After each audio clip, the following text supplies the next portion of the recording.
This meeting is being recorded.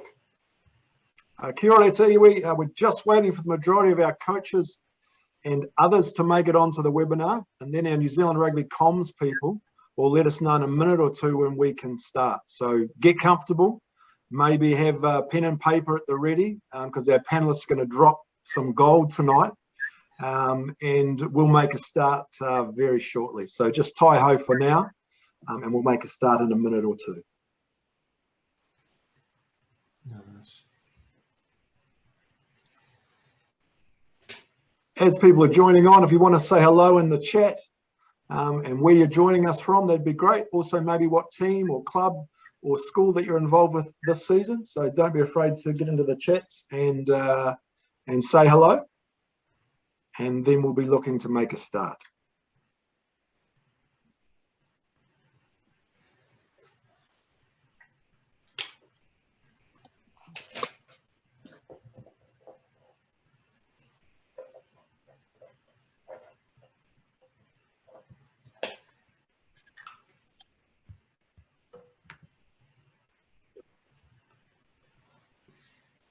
Kia ora, Richard.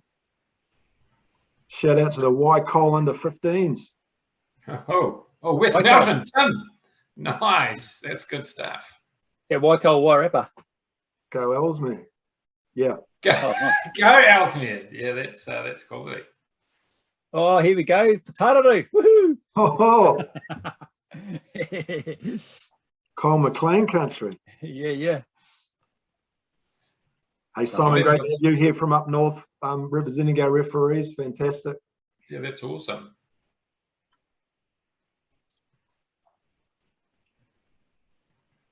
Oh, Hawke's Bay, can't beat it. Yeah, nice. That's good stuff. Kia ora, Thomas. Lawrence Milky, yay, it's that one. I think we can probably look to make a start. It's gone 7:32. Joe from Blaketown. Hey, great to hear that Blaketown and the West Coast have got an under 17s. As a former White Star man from Buller, I played under 17s. Amy McClintock, great to see you on here. That is fantastic. Joe That is will know awesome. that. Mark from up in Tairāwhiti. Kia ora to you. We're going to make a start. So kia ora tātou, no mai, haere mai. Hello and welcome to the first of our community rugby coach webinar series. Tonight it's all about learning games. Yes, that's right. This evening we'll be hearing from a couple of experts. I'll go so far as to say global experts on the what, the why and the how of having a games-based approach with your coaching. Call Wayne Masters, top winger, by the way. I'm Wayne from New Zealand Rugby. I'll be your host this evening. And like any rugby training session, we begin with sharing what tonight's schedule is. So we'll be together for the next 30 minutes. And we'll get to pick the brains of our two experts. So please use the Q&A function that's at the bottom of your screen and type in any questions you may have, and we'll look to answer those live. Or one of the panel or our other support staff will answer you directly. So use that Q&A function at the bottom of your screen. Ka pai. So tonight's panel, we have Kyle McLean, who's the founder of The Coaching Gig. Despite his youthful looks, he's had 20 years plus in the coaching space, coaching from youngsters up to our high performance athletes. He's a consultant to organisations like Sport NZ, Netball New Zealand, golf, hockey, surfing, the list goes on. He has a master's degree where he researched game sense coaching. So this guy knows his stuff. He's also a dab hand on the guitar as well. Welcome, Kyle. Impressive CV. Tell us a bit more about yourself. Yeah, the guitar's a good one, eh? Because I reckon that's the only reason why I get work. But for the guitaring, yeah. Cheers, Wayne. Yep. So Kyle McLean from Putaruru. Good to see Lawrence there from the hometown. Yeah, just been obviously through Bay of Plenty Rugby a couple of years ago, finished and got this up and running, coaching gig up and running. It's been heaps of fun. Good connecting again, Wayne and Jimmy. I'm in the situation I was telling the guys before. I had our first under-9s training just before at 4 o'clock, and I'm also currently coaching a Premier team as well. So applying these principles to both ends of the spectrum. So yeah, so great to be on tonight, mate. Okay, awesome, Kyle. Something here this evening for everybody. Also tonight, Jimmy Sinclair, director of the People Outfit, coached our Youth Olympic girls team to a gold medal in South America a year or 3 ago. He's a World Rugby licensed educator and trainer. He features heavily on Rugby Toolbox, which I'll be plugging later on this evening. He's worked across multiple sports organisations, including, of course, rugby, particularly down with the heavyweights down there in Canterbury. Is in high demand as a presenter and a facilitator. A real passion for developing coaches at all levels. Tēnā koe hoa, what's happening in Jimmy's world? Kia ora te whānau. Geez, Wayne, you are a good fluffer at making people sound really good, brother. So I really appreciate that. Yeah, super grateful to be here. Great to connect with great people. Thanks to all the coaches for jumping on to upskill yourself. There's a bit going on. We're doing some work at the moment, working with coaches of rangatahi through a program called Coaching for Impact down in mighty Selwyn. That's why I gave the shout out to West Melton. So yeah, real loving coach development still, and super passionate to sprinkle some information to any coach that's willing to listen. And yeah, looking forward to tonight. Hey, excellent. Hey, great to have you with us, Jimmy and Kyle. Remember, whānau, type in questions using the Q&A function at the bottom of your screen, and we'll endeavour to answer those live or get back to you directly. Great to have all the people on. Kia ora to Mark Jeffo there and Gizzy Boys High. Good to have you with us. A good game is a fast game, although our experts might tell us otherwise. I'm not sure. It's just a throwaway line. Kyle, we'll start with you. What are learning games? Isn't it just varieties of touch? Tell us. Yeah, well, I guess it was just a couple of years ago, Wayne, we had to come up with a word that encapsulated what we were trying to do with a game-based approach. So essentially it's formed out of a game-based approach, game sense, game-based coaching, teaching games for understanding is all sort of similar. It's where we basically use a game or a game scenario that replicates the game of rugby as much as possible, to put players in the context of rugby as much as possible. And then, and then we unpack learning through a questioning approach. And then and then the coach's role is obviously to facilitate learning through either questioning or by changing the constraints and changing the design of the game, which can be a bit of a challenge, but that's essentially it, mate. And the throwaway line I always say is, does our training look and feel like rugby? And that's a good place to start, because if we can answer that, then we probably, if the answer is pretty close to yes, then we're probably on the right track. Hey, awesome. Looks and feels like rugby. I love that. And hopefully we'll get to unpack that sort of questioning and constraints part a little bit as we go along this evening. Hey, look, a little short ball from you, to you, sorry, Jimmy. How is the games-based approach different from drills-based approach? And are we throwing drills out?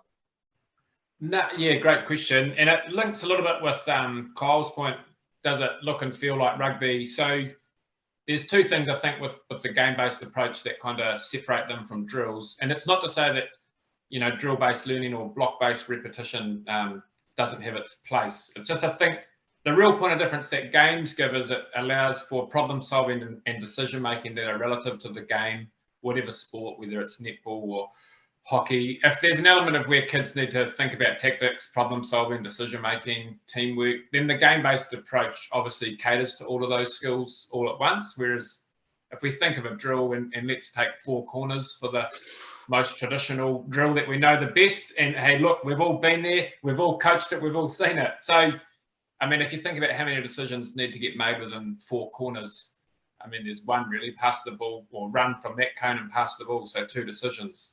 If we think about a game of modified touch or something along those lines, then, you know, there's lots of decisions. Where are we moving the ball to space? How am I communicating with my teammates?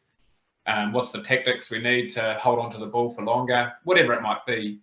That would be one. And then I think, going back off Kyle's point, if you use a game-based approach, you know, going back to four corners, you know, if we think of rugby, you know, we don't actually pass the ball forward. So if we're doing a drill where we're passing the ball forward and we're standing behind cones, you know, there are no cones in a rugby field, and we often don't pass the ball forward in rugby. So if we use a game-based approach, it tends to enhance the learning and make it quicker. And like you say, Wayne, that's not to say that drills don't have their time and place, because sometimes to build up confidence, there's nothing wrong with doing some paired learning or doing 10 reps, 10 passes to get some sort of technique that's going to help you perform better in the game. It's just the percentage, we want to be doing more games than we do drills, is how I'd frame that up. More games than drills. I like that challenge that you're putting out. You said something, was it paired learning or paired coaching? Tell us about it. Yeah. So for example, a really good model that we talk around a lot is called play, teach, play. So I might start training with a game that's fun and engaging, and then I might separate the kids to, do 10 passes with your partner, 4 meters away, 5 meters, and I want you to work on your follow through. So fingers to the target. We might do that for a minute, and now we're going to go play a game for another 5 minutes. So if we think about the ratio, we're getting some block learning in there, but then also we're getting some really quality learning in there because we're playing games more than we're using the drill. So just so if you didn't hear that, that model's called play, teach, play. If you Google that model, you'll get plenty of information around how that framework is a simple way to put game-based learning into your trainings. Hey, thanks, Jimmy. Play, teach, play. I know. And also just a reminder that we will be recording, as you know, we're recording this session, and it'll be put up on Rugby Toolbox, so rugbytoolbox.co.nz. You'll be able to find it there, and I think also there'll be a link to it somewhere that you'll be sent to as well. I'm unsure on that one, but certainly it is being recorded and will be put on Rugby Toolbox. So any of those concepts or any of those go-tos that Jimmy just talked to us about, play, teach, play, for example, you'll be able to go back and find those. Hey, Kyle, we'll go back to you. This might seem a simplistic question, and Whānau, be sure to put in any questions you might have that might have come out over the few minutes that we've had the start of this discussion.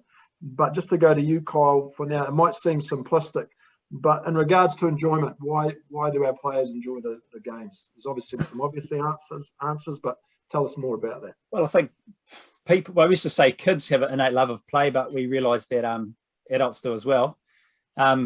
We all sign up to play the game, so to play that. And I think Jimmy's got some really good stories, but he'll say the old, how often do you see kids run out of the classroom at lunchtime? First of all, how often do you see them pull a hamstring on the way to the backfield? You never do. And then you never see them taking out a bunch of cones and setting up drills at lunchtime, do you? They just play games all the time, and they're always playing.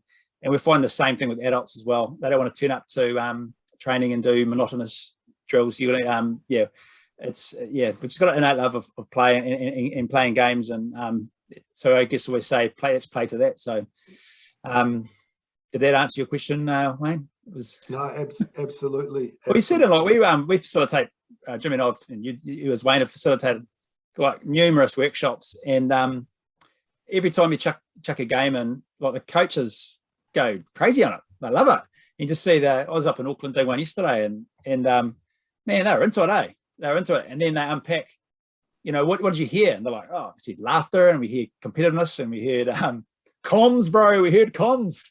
They were talking to each other, and there's all this stuff going on. You're like, oh, far out, and then you chuck them in a drill, and they're like, oh, didn't quite get to that same level. So when they feel that, they're like, oh, far out. We actually had heaps of fun there. Under a bit of pressure and all sorts. So it's not just for kids, man. It's like, I'm finding the same. Our senior boys are loving it. So. Yep. No, a great lesson there. I've also always said that comms should be taught as a skill, just like run, catch, pass, and contact skills. So, what better way to do that than in a game situation or in a game-based approach?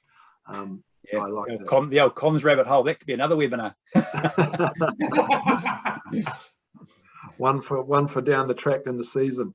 Hey, Jimmy, just over to you now, just talking a little bit on following up on Kyle talking about enjoying the game, but why else? Why bother with this learning games thing? As you said, in our day or in my day, it was 6 laps around the field, 4 corners and a team run. That was how we cut our teeth. So apart from having a bit of fun, why else should we do learning games? Sell me. All right, I'm going to sell it to you.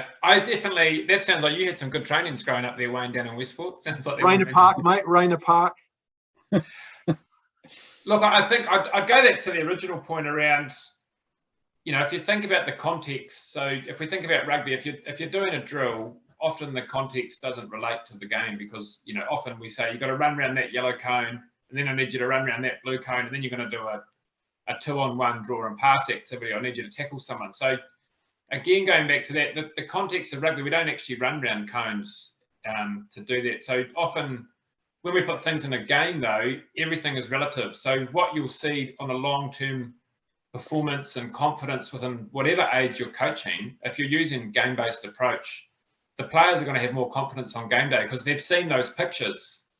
So if the pictures you're seeing at training are only in a drill and you're the best at doing that drill and you don't drop any balls in your four corners, well, when they're asked to pass the ball backwards on game day with defenders rushing at them, they've got a very slim chance of being successful because they haven't trained it.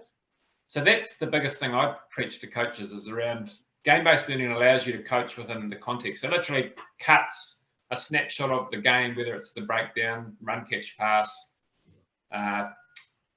tackle technique, whatever it is. If you're utilising a game-based approach, you're giving those pictures, or you're giving players the opportunity to see those pictures all the time. And that's how they're going to learn and that's how they're going to be better. The other thing I'd say too, from just the way society is and young people are these days, one thing that we know from the surveys we get from kids is they want autonomy. So that the days, like you say, Wayne, of where, the only sport you could play was rugby down at your local club or netball. And then if you didn't like the coach, you just had to suck it up because there was nothing else to play.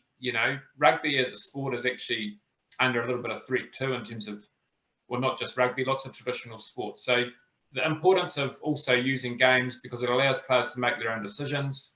It's more enjoyable. They see their skills grow. It actually helps retain kids in the game too because they get more enjoyment out of it. So I think that's another big part of why we should be looking at a game-based approach is because kids can go now and do whatever they want. If they want to be a mountain biker or a skateboarder or a surfer or a basketball player, there's so many options, which is fantastic for the youth of New Zealand. I just think as a coach, we have a bit of responsibility to, cater to the voice of the participant. And I think if we ask kids, do you want to play games or do drills? They'd probably say, yeah, I'd love to do more games. And yeah, like I said, they might still like some drills. But overall, like Kyle said, what you hear when you play a game, if you close your eyes, you hear laughter, you hear cheering each other on, you hear competitiveness, you hear intensity. Yeah. So that would be my sell. That would be my sell. This is my elevator pitch. It was a long elevator ride to the 25th floor. So well, I could probably go on the back of that, Jimmy. Is obviously Wayne mentioned I did my master's research around this, and so I see there's a lot of secondary school coaches on board. We followed 2 teams for a season, and I interviewed the players throughout it to find out what they thought. And yeah, that autonomy thing was big. They really enjoyed taking ownership of their learning, etc. But the other interesting thing was that in my research I did, and I probably read about 100 articles on game-based approaches, all academic papers, that there was a significant or fair amount of research and evidence out there to show that if you learn in context, if you learn in a game-based approach, you're going to the learning will will transfer into matches more than it will if it's technical. In fact, most research showing if you only do a technical approach, you actually don't improve at all. But if you learn in context, you do. So that was really interesting because I actually set out to try and find, try to justify, I guess, why we train like we do in rugby, and we couldn't really find any evidence to suggest that breaking skills down into 50 different skill sets and parts actually helps players. In fact, there's some research out there show that if you are too explicit about how we coach and getting players to think about what they're doing, it actually slows them down and actually helps it get worse. So we put them in open-ended environments such as games, like the learning transfer is a lot better, is what we've found out. Hey, awesome. Hey, thanks, Kyle. As I say, research to back up the theory. I love that. Hey, look, we've got a question here, and a nice segue to it too. So can you give us an example of a game that you might use? Well, do you want to go, Jimmy? Or, I mean... Yeah, no, you go. I'll add in if you want. Yeah, got heaps. What am I doing at the moment? So I'll start at the Premier level. So I'm leading defence, and one of the games we're doing in senior rugby is a fair bit of kicking, and so it's a big source of possession for us on D. So we're trying to force your forced kicks and or average kicks. So we're playing a game where you only have 1 or 2 phases in a certain period. So last night played, obviously wasn't there, but the boys played one ruck or 2 rucks in your own half, and then you have to get it out. So either run it out or kick it out, and then 1 ruck, boom, kick, and then we've got counter attack happening. If they get out of their half, they can just play, but then we got kick counter stuff happening. So that's an example at that level. And then there's within junior base, they're sort of more, I guess, tactical, and then at the younger level would be like all skill based stuff. There's heaps of good ideas you can do around. I always say the simplest thing is split the team in half as a starting point. So it might be 8 on 8, and then just condition a rule. And if it's around vision decision stuff, you just manipulate the defense. So, for example, link touch is a good one. So get 2 guys linked together, that creates space, or drop touch where you got to drop back and touch a post or something, get back in. Or there's lots and lots of different things you can do. But Jimmy got some good ideas as well, I'd say. Yeah, I totally, like a simple one, I think, to think about when we think about, what are good games to use. Like, let's take the game of touch, for example, like Kyle said, 8 on 8 or whatever. A simple constraint could be, when you go to ground, you've got to do a staple placement, and I need 1 person bridging over the ball, and the halfback has to pass. And so straight away there, we've taken a normal game of rugby where there's decision making. We don't need to explicitly coach the decision making where you're moving the ball, but what we're looking at for a skill development is, look, I need to do a staple place, or I need you to fall on your front, and then 1 dynamic movement. I need a strong bridger. Tell me what that looks like, Kyle.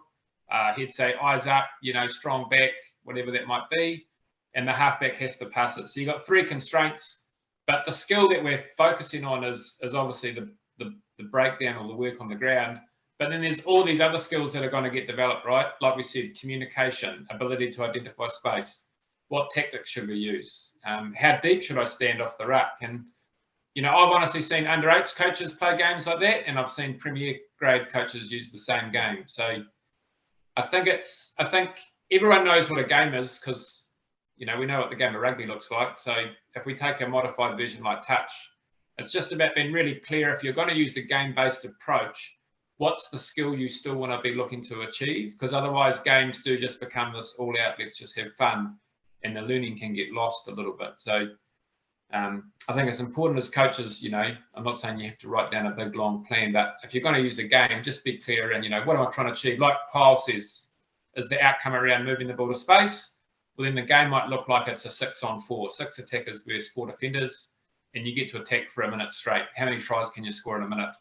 And so there's always space, and then you might change over. So then the other team gets a turn to attack. So, I hope that those give you a couple of practical examples. Hopefully you're a bit of an audio learner because there's no diagram there, but that's all right. If you, there's plenty of resources like that at the end, Wayne, I'm sure we'll be able to share that, have lots of ideas and videos.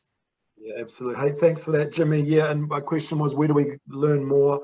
Certainly rugbytoolbox.co.nz has a number of games, activities, learning-based activities, games that you can do. We're also about to film, or we're planning filming of a whole lot of learning games. So we'll be picking the brains of the Kyles and the Jimmys of this world and filming that. So there'll be a whole new resource on Rugby Toolbox shortly.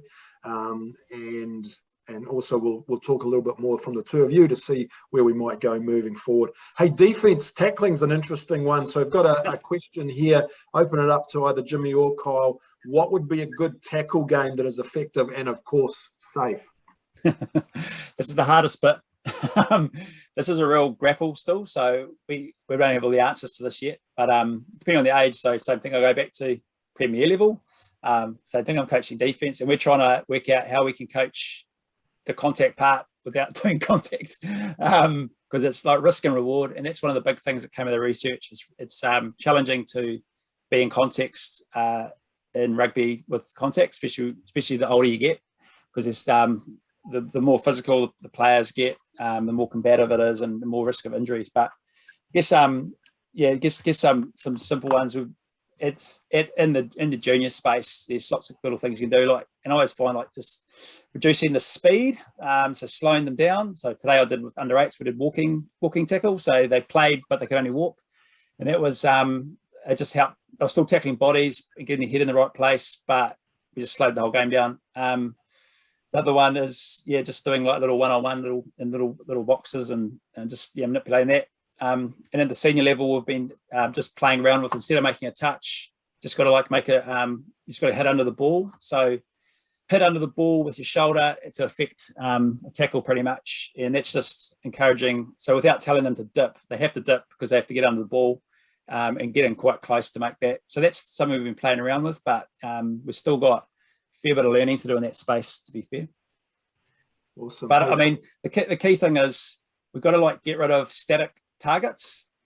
Static targets are a no-no in my opinion, and the reason is because the static target being a tackle bag or guy just holding a hit shield, working on really nice technique, absolute waste of time, because very rarely does a ball carrier just stand still.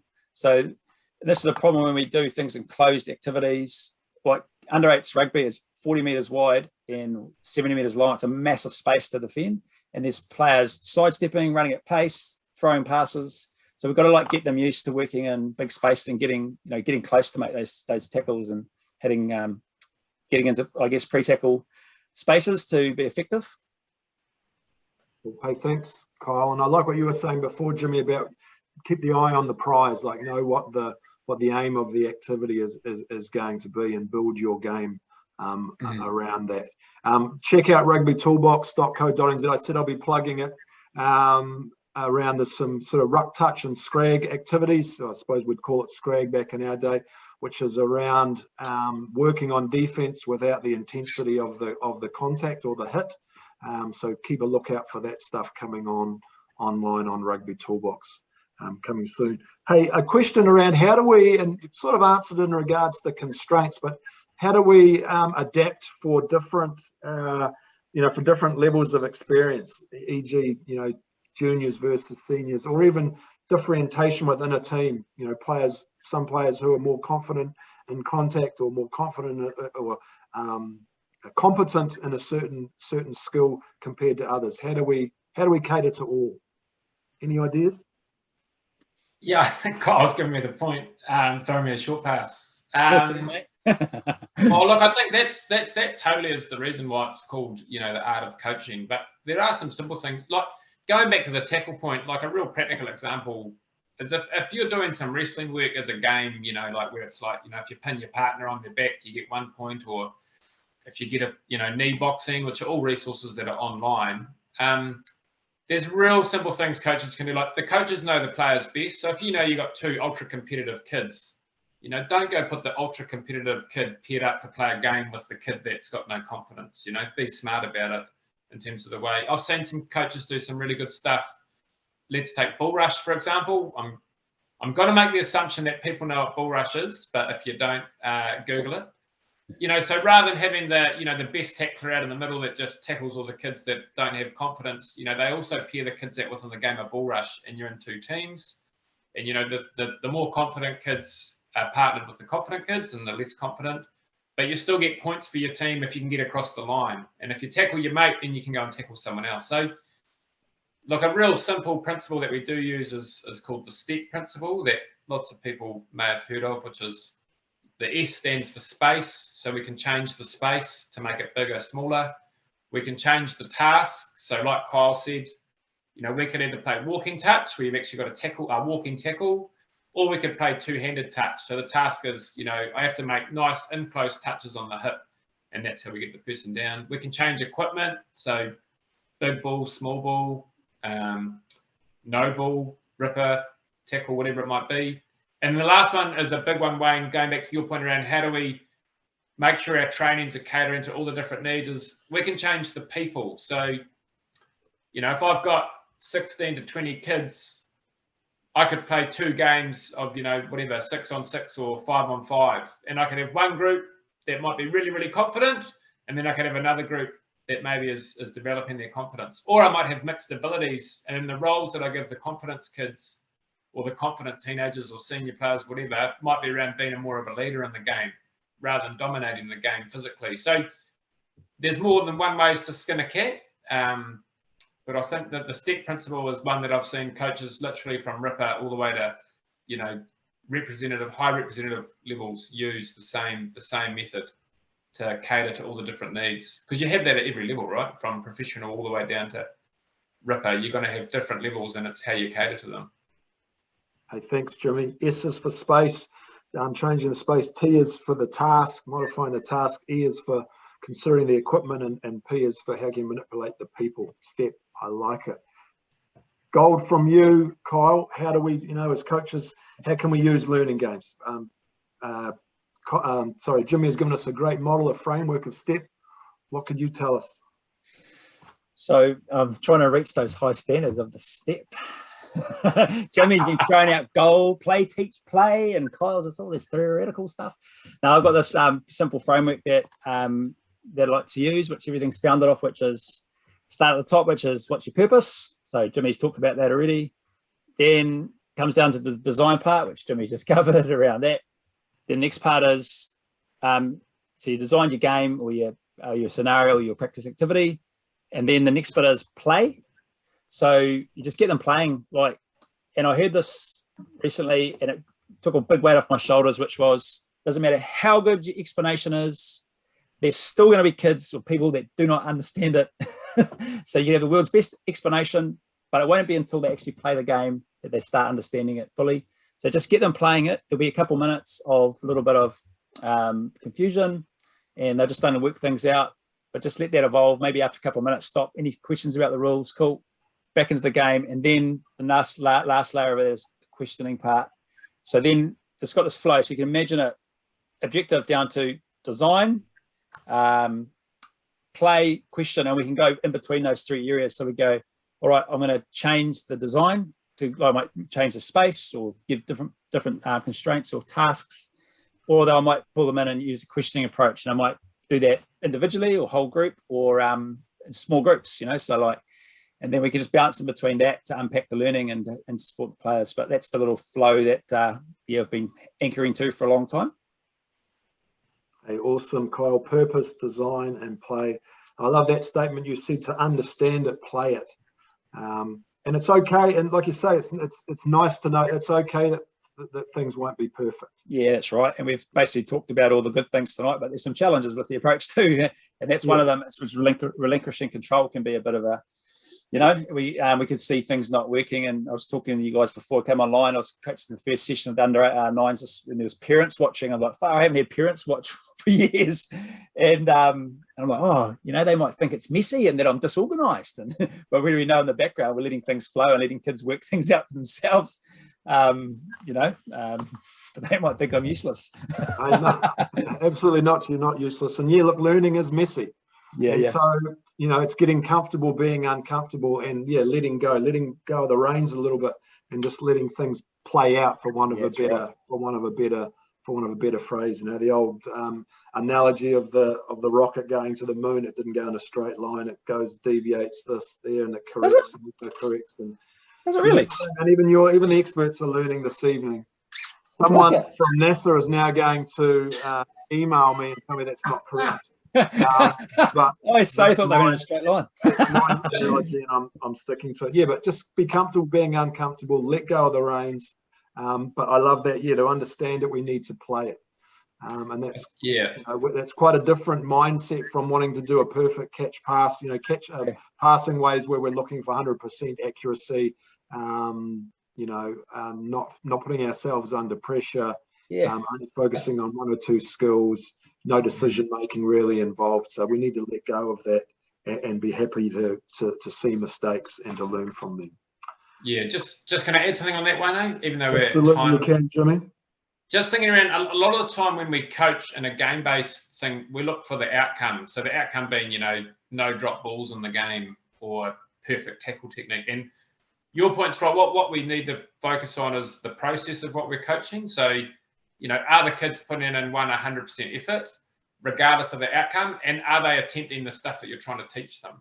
So are they trying to, if it's a run, catch, pass game, are they attempting to finish with nice follow through, regardless of whether the ball's hitting the dirt or not?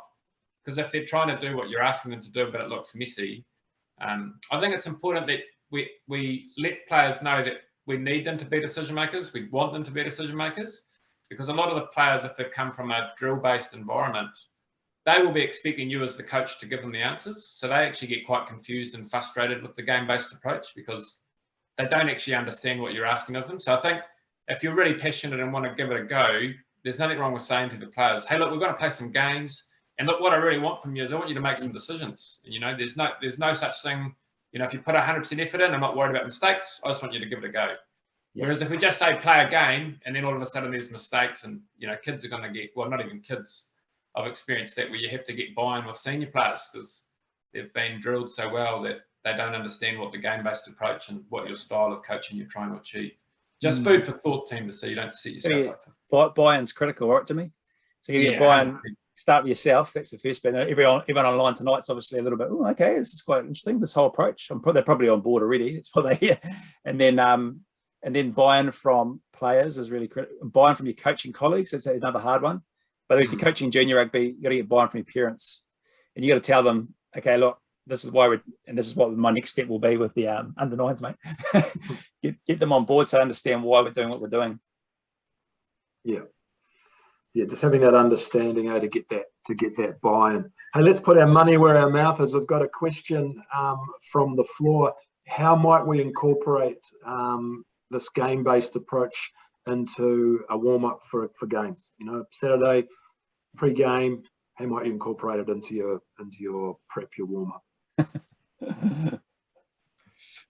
Bloody warm-ups, eh? So this is a real interesting one, because we're having this debate at the moment actually around the purpose of the warm-up. And usually the purpose of the warm-up, people say, oh, get them physically prepared, get them mentally prepared and all this. And then what we tend to do is we tend to do the same warm-up week in, week out, and because the players like routines and stuff. So we're sort of been toying with the fact, is that the best way to warm and prepare players? So do we throw in a little game in the warm-up? You know, do we get them physically prepared and then do stuff? So our last game, we've only had one preseason game. We actually had 30 guys, so we did 15 on 15 for about 5-10 minutes and just played. And you know, there was mistakes happening, and there were contests at the line out, and the hooker missed his throw a couple of times, and all of a sudden they were sort of like switching on because I get, you know, frustrated. But I also tried that a couple of years ago with another team, and bloody our key player, a lock, smacked his head on someone else and had to get stitches across his forehead, and he couldn't play the game. So yeah, it's something to consider, like how to do it, and it's something again have to get the buy-in from the players about why we're doing it. And Jimmy, you got any thoughts there, mate? Because you've been amongst it. I think 100%. If you want to, I always have this conversation with people, and everyone would have seen this. You know, we've all had those nights where Thursday night training was just like on point, no mistakes, humming. And the captain's run.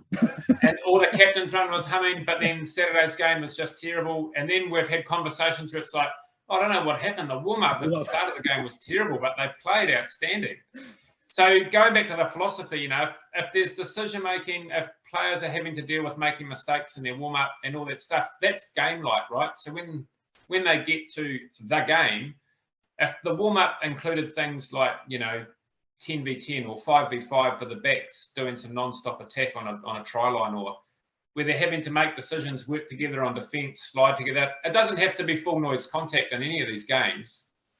But I would say the question to ask yourself is, when we think about the game of rugby, you know, one of the biggest things is we have to make decisions all the time in rugby. Where am I putting the ball to space? Who do I need to tackle? Who am I marking?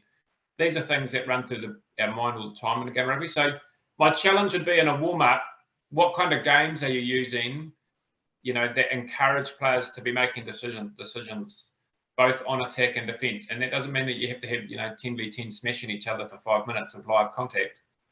There's plenty of games you can have that encourage decision-making. So that would be my kind of recommendation. I don't actually know if that's answered that poor person's question. I think you're both probably they might make more touch in the warm-up than they do a match. That'd be the funnest part. Right. I think, what I'm hearing you say is there's probably a little bit more finesse involved in your decisions on what a warm-up's going to look like, because you do want to have some activities where there is some success to build confidence. Totally. But at the same time, you also, as you say, you also want to be able to put players safely under pressure to make decisions that's going to hold them in good stead when they get into the game. 100%. I think you have answered that well. Look, gents, I'm going to start to wrap up there. No need to rush as we've retained everyone.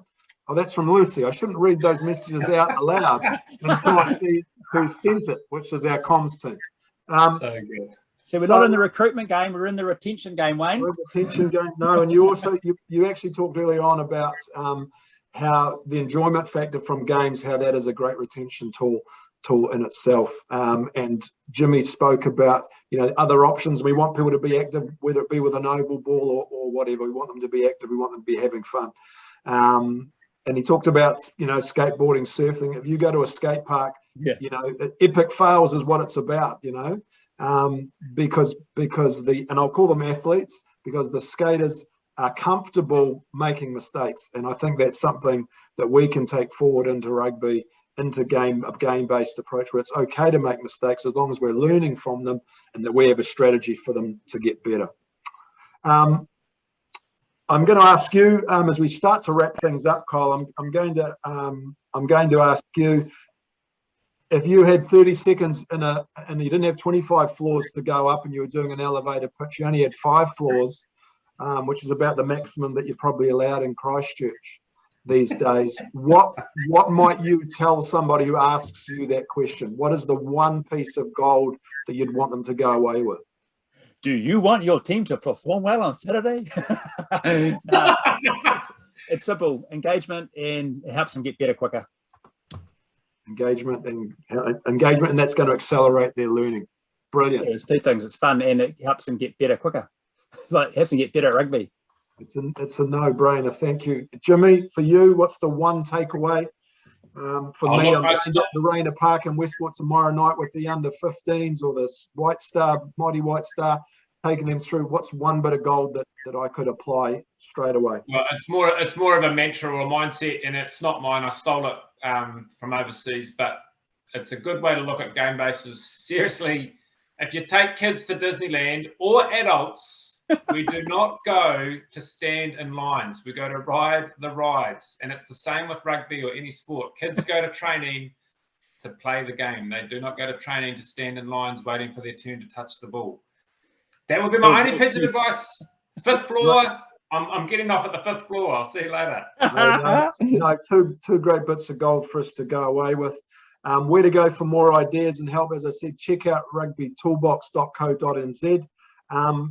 Very, very quickly, Kyle, tell us more about your mahi. Yeah, well, while there is a gap in Coaching Toolbox, because you're about to film it all, I've got all the games and examples all online, coachinggig.com, check it out. We're working with clubs, and it's a subscription that clubs are purchasing for their coaches, and we've got about 50 videos and explanations, and I send you weekly emails and stuff, and keep that alive during the season. So it's been really fun bringing that to life and bringing all the learning I've done from all the research and practical experience. So, and my email's on there purposefully. So if anyone wants to get in touch and talk about it, do so. Or if your club's keen or your school's keen, let me know, and we'll be able to do a very special deal for you. Great, Kyle. Jimmy, where would you suggest people go for more information? I think there's heaps of awesome information out there. I do actually think that there has been some really good stuff posted up on the Coaching Toolbox as of late, which I've been impressed with, which has been really good. I would honestly recommend too. Most provincial unions do have a development officer or someone. If you reach out and say that you're really keen to learn more about game-based learning, they'd probably get really excited about that, because you're already halfway through the door of accepting a new philosophy. So, get in touch with people that are local to you. I'd encourage even collaborate with some other sports. There's some awesome resources that other sports have around game-based learning that I think can be really valuable. I know netball does some really, really good work. Even though they use a round ball, the philosophies they have around game-based learning is outstanding. I just talk to other coaches too, see what they're doing. That's always a great way to learn. There's plenty of resources, I think, that are available. My challenge to you would be, though, you all know how to play the game of touch, and how can you add little constraints to that help improve decision-making and skills with kids. So I think with the game-based, there's no need to – a coach that has 100 games doesn't mean that they're an amazing coach, but a coach that can modify a game to cater to the needs of what's in front of them, that's a really good coach. So, you know, you don't have to overcomplicate things. Just keep things simple, less is best. And as long as the kids are moving and active, making decisions and problem solving, you're doing some real good work. Hey, thank you, Jimmy. A nice statement for us to finish off on. You've laid down the wordle, the challenge. Get them making decisions. Get them active. Keep them busy. I love it. That's us for tonight, whānau. Thank you for those that tuned in, who zoomed in. Thank you for all you're doing, providing our players with a FABS experience that's fun, achieving, belonging, and safe. Make sure you're having a FABS experience as well. Talk to your local club, your school, your provincial union for more support around workshops, upskilling, courses, etc. Keep an eye out for more information on upcoming webinars. Our next one is in 2 weeks. We'll be talking law with professional refs Brendan Pickrell and Paul Williams. That one's going to be an hour one, so get strapped in for that. That's on Wednesday, the 11th of May at 7:30 p.m. Big thank you, Mai Taki Mata, to Kyle and Jimmy, to everybody that joined us this evening. Pomarie, and enjoy the rest of your evening. Good night.